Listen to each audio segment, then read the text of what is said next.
So, Ang sabi ng isang senador, hindi ko na babanggitin para hindi na kayo mag-away-away.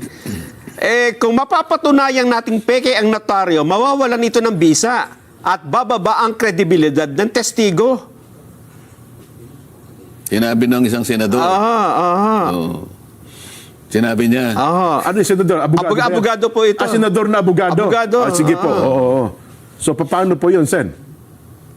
Baka siyang bumaba ang kalidad. Kasi, hindi ba niya alam, nandun kami, ewan ko kung nandun siya, no? Pero ang sinasabi ko, sumumpa yung witness. Okay.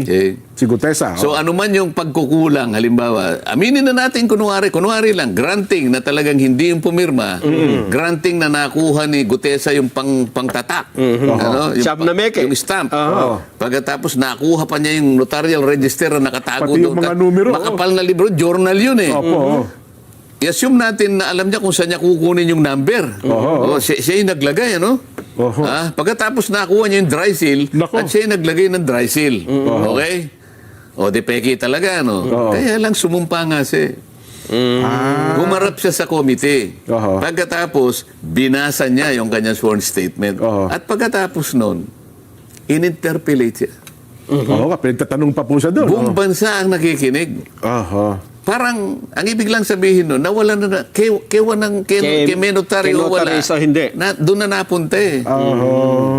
So, kaya yung curative effect nung pag nandun na yun. Kaya wag mo sasabihin na nawalan ng visa yung... Kung halimbawa, private document lang, halimbawa, deed of sale, baka sakaling maniwala ako. Hindi naman na subject sa ano yun eh. Ito merong committee eh.